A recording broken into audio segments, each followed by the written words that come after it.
बोलो जयकारा बोल मेरे श्री गुरु महाराज की जय। श्री सद्गुरुदेव भगवान की जय। गुरुमुखो,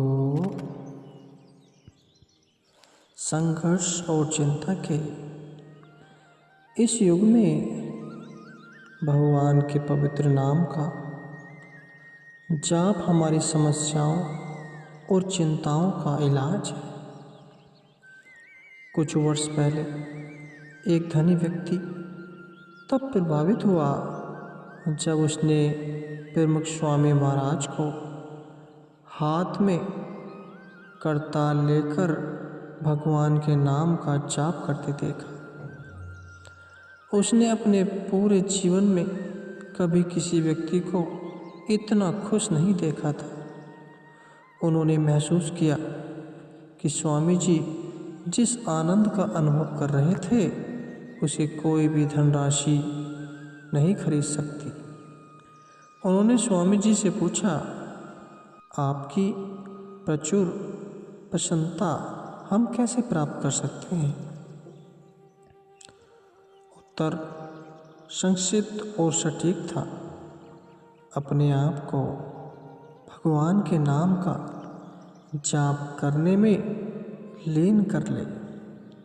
इससे एक ऐसा कवच तैयार हो जाएगा जो आपको सभी दुखों के प्रति अजय बना देगा। अपने चारों ओर ध्वनियों और दृश्यों के एक समूह से अवगत या अनजान है।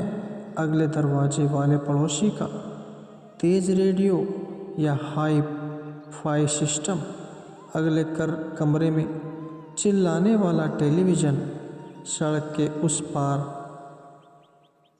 गदगदाती कतार या आपके ऑफिस या कॉलेज जाने के रास्ते पर एक आकर्षक पोस्टर, ये सभी और इससे भी अधिक आपके चरित्र, विचारों के तरीके और स्वास्थ्य में घुसपैठ और प्रभाव डालते हैं।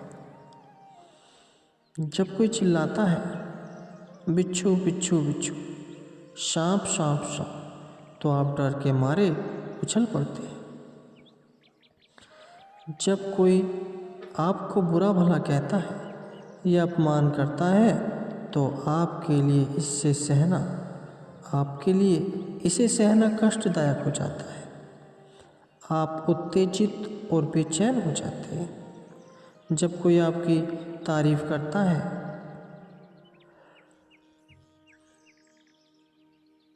तो आपको खुशी होती है।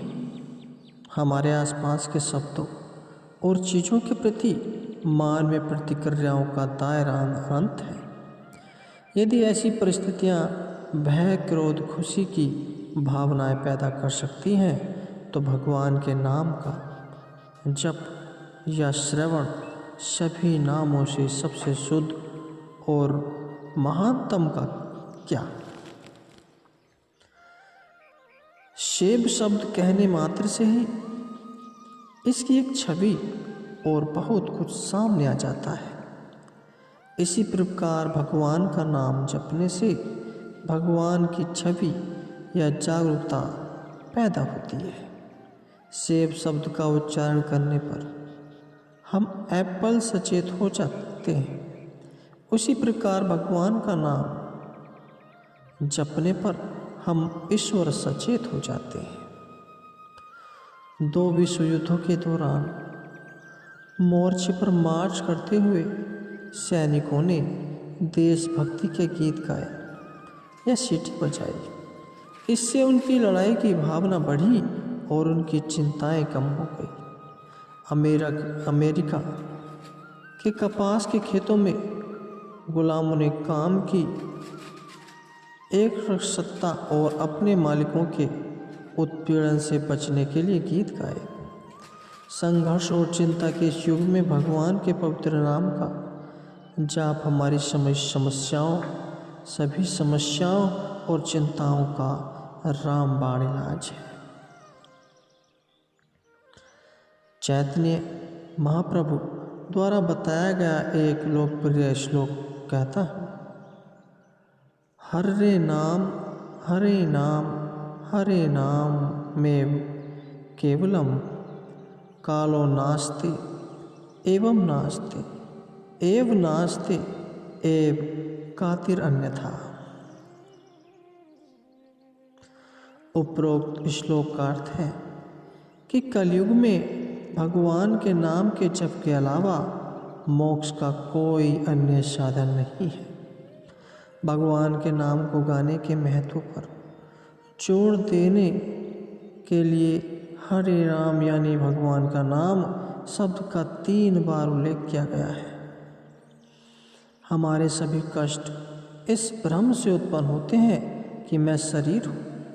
हमारी असली पहचान आत्मा है जो आप नहीं हैं। उस पर विश्वास करना अर्थात गलत पहचान का मामला दुख और हताश पैदा करता है।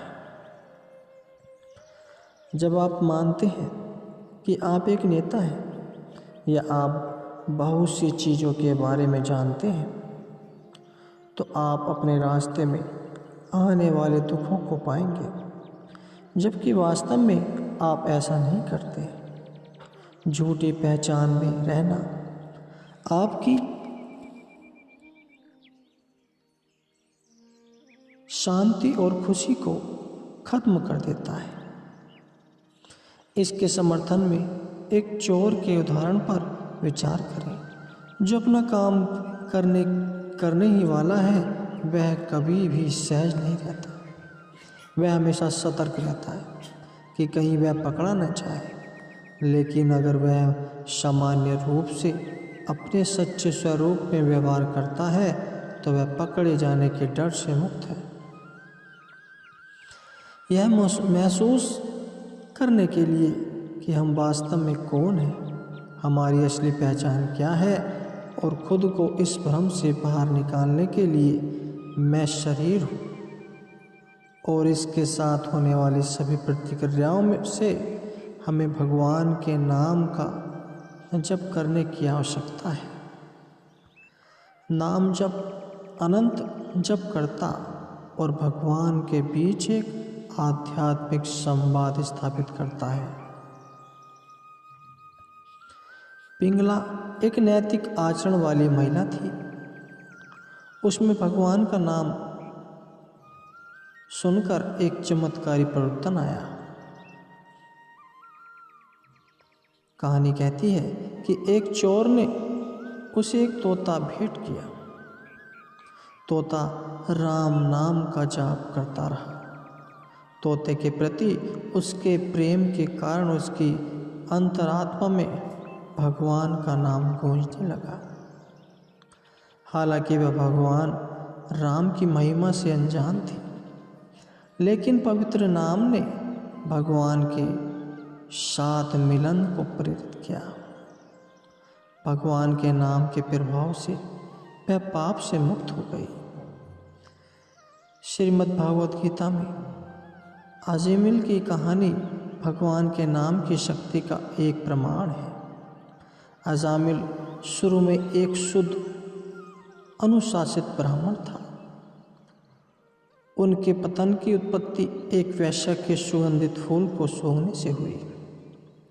इससे उसके प्रति स्नेह पैदा हुआ, जो बाद में मोह में बदल गया। वह पूजा की अपनी दैनिक दिनचर्या से भटक गया और अपनी नैतिकता से चूक गया।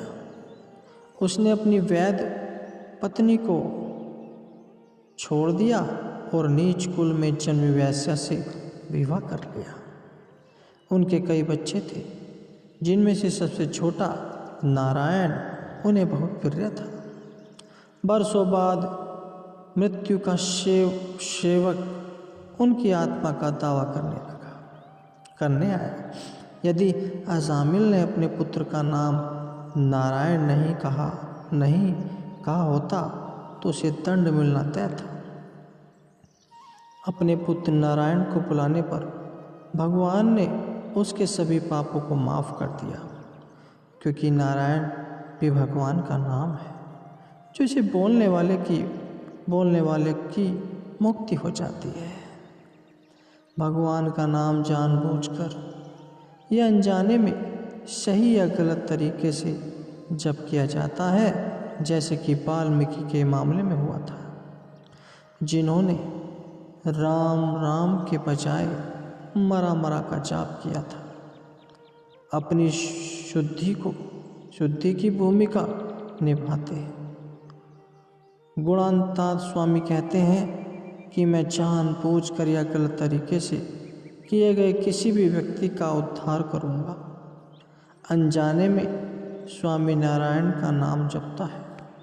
जिस प्रकार आग या तेजाब अपने ज्वलनशील गुण से अनभिज्ञ किसी को भी जला देता है, उसी प्रकार भगवान का नाम अज्ञानता के बावजूद पाप को नष्ट कर देता है। हालांकि यह ध्यान रखना उचित होगा कि जो व्यक्ति विश्वास और समझ के साथ जप करता है, वह पूर्व का स्थान ले जाता है। जब वीर राम अयोध्या लौटे तो उनका नायक जैसा स्वागत किया गया। भव्य राज्याभिषेक का आयोजन किया गया। हर कोने से मेहमानों को आमंत्रित किया गया था।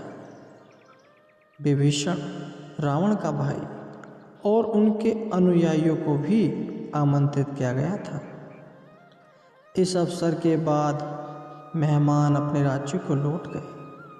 विभीषण ने पीछे रहने का फैसला किया। हालांकि उनके अनुयायी लंका लौटने की इच्छा रखते थे, लेकिन उन्हें जाने से रोकने में एक बड़ी समस्या थी और उनके पास घर लौटने की कोई उम्मीद नहीं बची थी। विभीषण ने उनकी दुविधा का समाधान किया।